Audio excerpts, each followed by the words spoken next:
while you're raising your goals, you need to be raising your standards. Elite is not something that's aspirational and something you want to go to. It's a standard that you hold yourself to. That's why you hit it. So it's not just the goal, it's the standard. You got to love your team. They got to know you care about them. Again, creating that relationship and oneness, but you got to hold them accountable to the culture, the values, the principles, and the standards that you have for your organization, your company. You should not be buying a rental. You should not be buying an apartment or a commercial with any of your own money. You should always be raising money. There's a lot of dry powder out there. You just need to know how. The problem I have is that far too many people say, I bought a house, this is the best investment I could make. And I try to recreate the point that it's a terrible investment. Hi, and Happy New Year, and welcome to Common Denominator. I'm Moshe Popak, and today, going into 2025, we look back at our favorite real estate and business tips. But before we do that, I just have a quick ask. We've had some amazing guests over these past couple of years, and I really think we're growing as a show. It really means a lot to our entire team. If you like the show, if you could subscribe wherever you watch the show, it really helps a lot, and it really helps us get even more great guests. So please hit the like and subscribe. Enjoy. Kelly Roach is the founder and CEO of Kelly Roach International, and one of the only female founders in the online space to build her company from 0 to 8 figures with zero debt, investors, or outside funding. She's an 11-time international best-selling author, a top 20 podcast host, and an 8-figure entrepreneur who's been featured on ABC, NBC, Fox, and Forbes. Here, she shares insight on the skill set a successful CEO needs to thrive. What would you say is the top, common denominator of the issues that CEOs are facing today? People put so much energy and emphasis and focus on learning business acquisition and customer acquisition and how to get clients, but they don't put that same amount of focus on understanding leadership and management and how to build systems and structure for their organization. So it's just, I see so many business owners that all they do all day long is put out fires. Yeah. It's like, they're just like, that's all they do. And the reason that that's all that they do is that they're not running a functioning organization.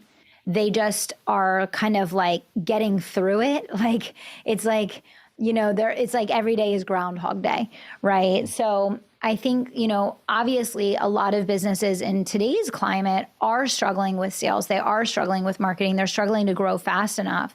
But a lot of times the reason for that, again, goes back to systems and people.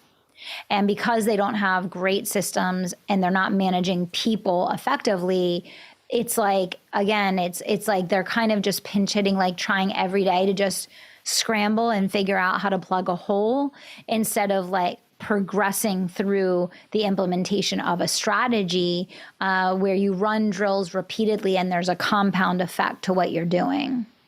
Greg Selkoe is the founder of Karmaloop and Xset and has served in the C-suite of numerous companies. He went from being expelled in 5th grade to getting a master's degree at Harvard to make hundreds of millions in revenue. Here are some of his most important tips for growing and ultimately thriving in business. Most of the time what happens with folks that don't work out in companies that I've been involved in, they're just not willing to do the extra stuff, right? They feel like they're owed something from day one, and you have to build and I wouldn't expect it, I expect the same from me as I do from anyone else, is that, sometimes it's not, you can't keep score. When you start keeping score, well, I'm going to do this, I need that, no, just do it because you love it and do a really good job. And even if it seems like it's taking longer, you will eventually be recognized for that, and it will pay. And then all of a sudden, maybe you say, I'm behind my peers. I'm still living at home, but I'm working for this guy or girl for free. All of a sudden, 2 years later, you've accelerated, but you're 2 years behind for the first 2 years. So it's really important to think big picture and put in the work. Tiffany Taylor is a master mindset coach and the founder of Elite Mind, where she helps you declutter your mind to boost productivity, freedom, and focus. And in the process, she enables you to restore your inner confidence and joy. And here, she breaks down how to make that happen. When you look at elite performers anywhere, there's going to be similar patterns, whether that's an elite athlete, an elite entrepreneur, an elite actor or actress. They're going to have a clean and clear mind, first of all. They're going to have a high level of confidence. Not just self-confidence, but they earn confidence in their skill and their craft. They're going to have clarity on who they are and what it is they want, and they're going to be performing at a very high level. So an elite mind is the root cause of what creating that elite life in business is going to look like. If you have a cluttered mind, it's going to create a cluttered life and a cluttered business. If you have a clean and clear mind that's completely sharp and on point, you're going to have that sharp performance, and you're going to have the sharp results to show for it. You know, I remember Michael Phelps, right? Wins all these golds, and I think maybe I've mentioned it on the show before, but that really stuck out in the mind the next day. And I've spoken to other people, elite athletes, and I think about holistically living life so you have these great grand goals, right? And maybe you'll reach them, maybe you won't. But then you also have to live in this world, and you don't want to be lonely, and you want to have a fulfilled life. How do you really, again, balance all that and striving for, great goals? I think it comes down to raising your standards. I know there's a lot of talk about, set bigger goals, go from the top of one mountain to the top of another mountain. But the reality is your life is going to fall to the level of your standards and your systems, right? You're always going to fall to that. So while you're raising your goals, you need to be raising your standards. Elite is not something that's aspirational and something you want to go to. It's a standard that you hold yourself to. That's why you hit it. So it's not just the goal, it's the standard. You don't allow anything less for your life. That means you're not allowing mediocre friendships or relationships. You're not allowing mediocre clients. You're not allowing, for example, in the small ways, mediocre bottle of water, for example, right? You're saying, no, this is the minimum I'm willing to accept, and it's only going to go higher from there. If you're raising the roof without raising the floor as well, you're not going to be able to reach it.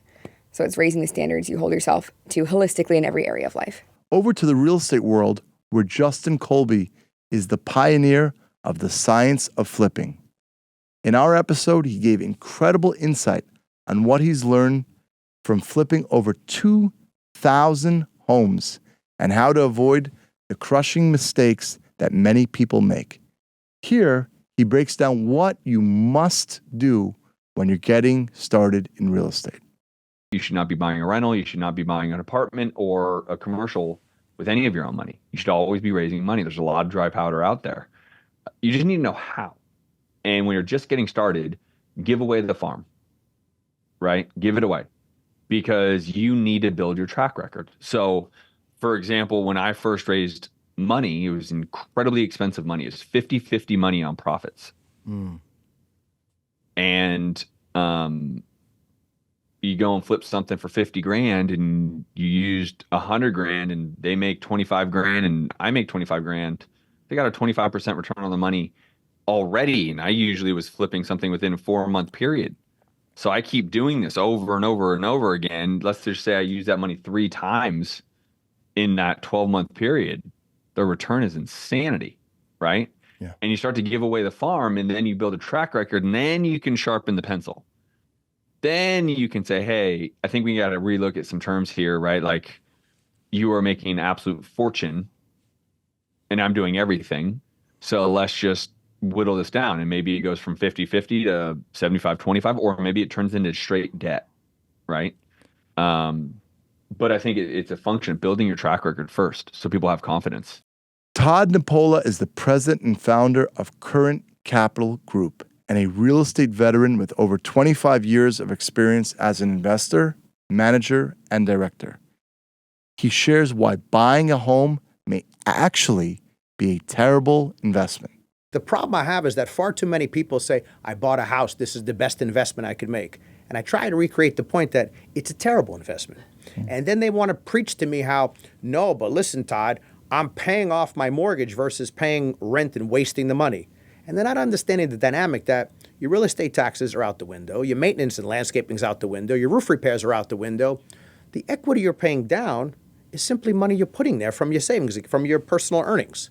That doesn't make it an investment. Now, Everybody reads the story. The guy who bought his house 20 years ago for 100 grand and now it's $14 million and he's a genius, and that'll happen and it'll keep happening. But that's luck. That's not an investment strategy, because I have news for you. Everybody who bought a house in Miami Beach on the Venetian in 2023 is not in that position right now. So maybe it'll look like that in 20 years, but it's not an investment. So I'm not against home ownership. I'm all for stability. I'm all for owning a home. There's great benefits behind it, but don't call yourself a real estate investor. The reason I personally like to rent, because I also rent a place down here in South Beach, because my primary home's in Sunny Isles, but I rent a place here, I get a much better deal. I have no money in it. I can move every year if I want to. Actually, my lease is 8 months. I can move even sooner. I get the benefits of it, and I write a check and I leave. And the place I'm in now is fully furnished.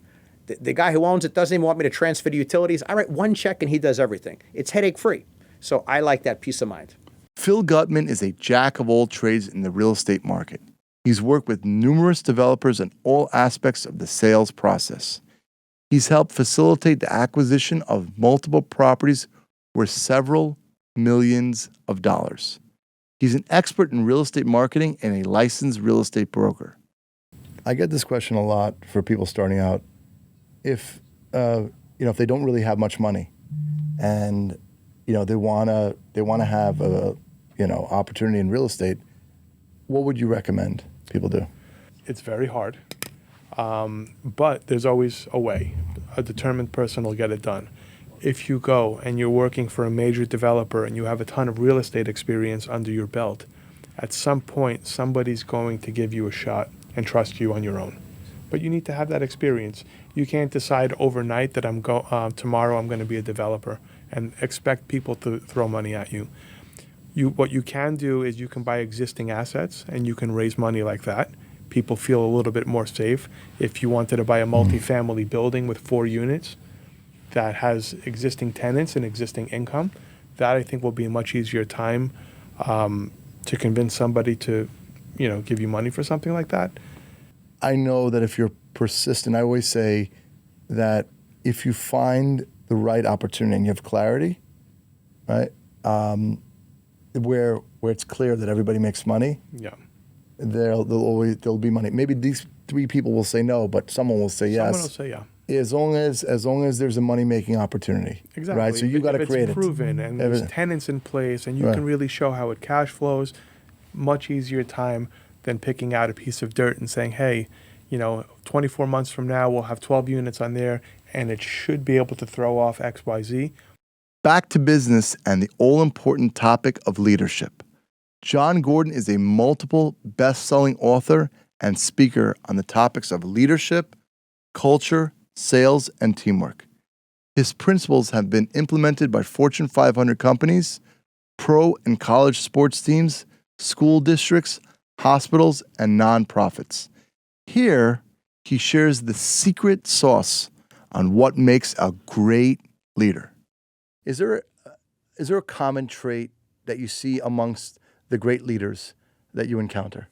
Big time. They create oneness. They create connection. I mean, I work with Dabo Sweeney, Sean McVay, Eric Spoelstra of the Miami Heat. Mm-hmm. Eric is all about focusing on creating a great culture, getting his team to be one team, focused on one mission, one goal, all working together. So there's an understanding of that. So they create great cultures.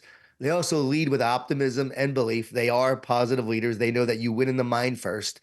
So they're really big on themselves in terms of investing in their own mindset to better lead their teams. You can't be a great leader if you don't have a positive mindset. A positive leader becomes a great leader. So if you want to be a great leader, you got to work on your mindset that helps you have more resilience, more grit. You got to be able to feed yourself in order to feed others. And leadership is a transfer of belief.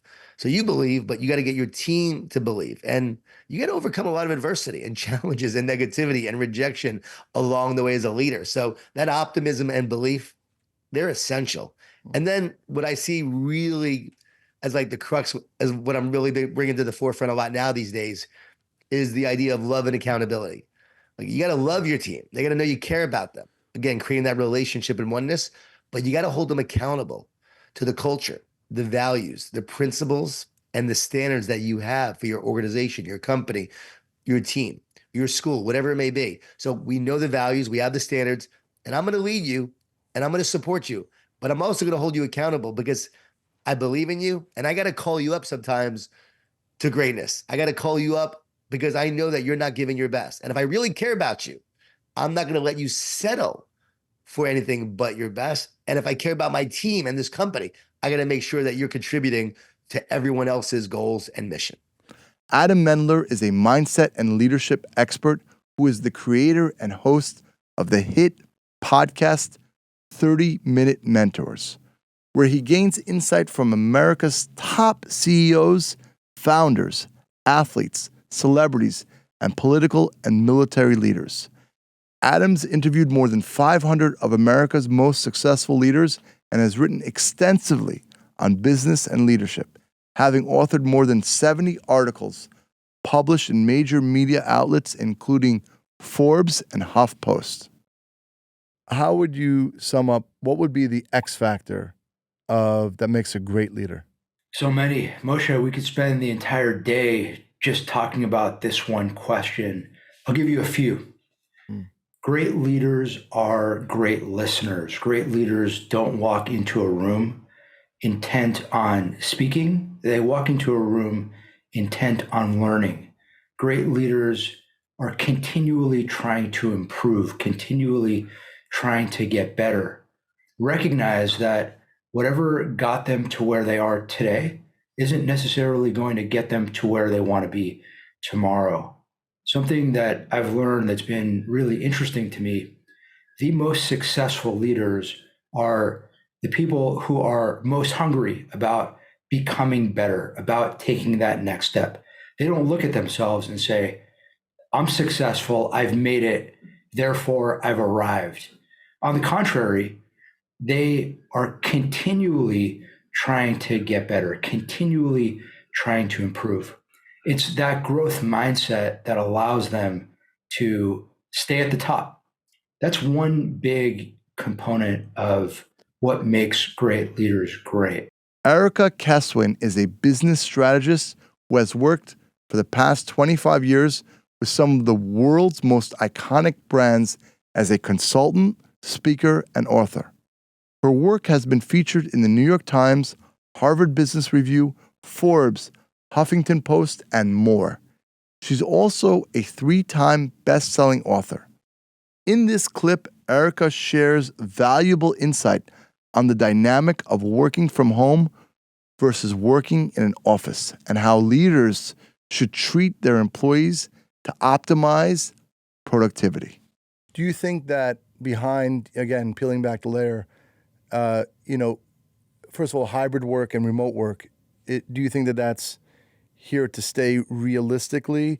And then is there a tie-in, and that's 4 years in, we're 4 years now into, I guess, COVID protocols. Do you think that that's what's going to stay in it? Does it actually show less or more actual production? I mean, because I think that's important in business. You got to produce, right? It is. So here's what's really interesting. I read something recently, actually, I think it was Emma Goldberg from the New York Times. They just had a podcast on the Daily. And, it's not all created equal. So hybrid work managed well can lead to increased productivity. But hybrid work managed poorly decreases productivity. So it is not one size fits all. And what I have seen in my work is that it is really hard to manage and to have a great hybrid flexible schedule. It's doable. Where there's a will, there's a way. But the companies that are doing it well have a few things in common. One is they're putting a stake in the ground. They don't worry that, it doesn't have to be perfect. At this point, 4 years after March of 2020, you realize it still might change, but put a stake in the ground and be clear about the expectations. That's number one. Number two, I think there is a greater expectation and a desire for empathy. And I was thinking about it this morning. It was like, we need to be flexible with our flexibility. So put a stake in the ground and hammer it in. But then because we were used to being home and we were used to our leaders being more human, we need to realize that we just need to be flexible, that if somebody can't get in and the train is bad or don't come in just for the sake of coming in. So there needs to be a little bit more flexibility. But the last piece also takes work and is as important as the other two, which is make sure you are focused on outcomes and measuring performance. Because I think if you don't take the steps of saying, well, they're like, oh, I feel like productivity is going up, or I feel like it's going down. Maybe depending on your demographic, you just assume nobody's working when they're home. Measure performance so you can really look at those things. David Meltzer is a world-renowned speaker, author, and entrepreneur whose life mission is to empower over 1 billion people to be happy. He's been named a top 100 business coach who regularly speaks at the world's biggest businesses, sports, tech, and motivational events. Here, David talks about how one of the keys to his success is maximizing every second of his calendar. I study my calendar. So studying means to me, I pay attention to and I align my intention, which is, am I doing, saying, thinking, feeling, and believing aligned with where I want to be or better? My divine direction, where I want to be or better. So I break it down to negotiable time and non-negotiable time. So sleep is non-negotiable, and those other, family, faith, finance, those are non-negotiable. Then the 14 hours are negotiable time, and I break negotiable time into planned activities, unplanned activities. So I'll actually study where my free time is, so I know that they are parking places for when God laughs at me for coming up with a well-developed plan and I need to reprioritize shit. I know exactly where to park the less prioritized shit. Then I separate it by paid for and unpaid for time, because I want to prioritize paid for time over unpaid for time. I want to make a lot of money to help a lot of people and have a lot of fun. So I study my calendar and notate one thing about intention. 2 of the characteristics of intention, doing and saying, exist in 24-hour man-made constructive time. What we think, believe, and feel exist in the infinite time. But we need to coordinate all of those together in an alignment with where we want to be or better, which I call divine direction. To create divine time is a combination of what we do, say, think, feel, and believe, which is intentional. Because when you study your calendar, and I use Straight Outlook calendar to study my time, when you study it, you're taking advantage of the mathematical equation of luck. Because what you pay attention to and what you give your intention to equals the coincidences, the coinciding of life. Sure. The results, the outcomes that you want come from that. So the most valuable minimum 10 minutes a day committed every day as a non-negotiable, I'm leveraging the mathematical equation of luck by studying all of the activities of my 24 hours, 7 of sleep, 3 more hours of non-negotiable, that's 10. Now I got 14 hours of planned, unplanned, paid for, and unpaid for time that I'm reprioritizing by studying all the different nuances of productivity, accessibility, and gratitude each and every day. Hope you enjoyed those practical tips on how to build your real estate portfolio and expand your business. Next week, we chat with Colby Harris, a Gen Z trailblazer who's obsessed with health, wealth, and leadership. He launched a pressure washing business at 17, cycled 100 miles in one day to raise money for underserved kids, works in private equity, and is about to launch his own company. But during his journey, he's also experienced his crushing lows, and he's persevered through them. It's truly an inspiring and resilient story. If you're watching on Facebook or YouTube, we'd be grateful for a like, share, and subscribe. And if you're listening on Apple or Spotify, feel free to leave a rating and review. Have a great day, and I'll talk to you again soon.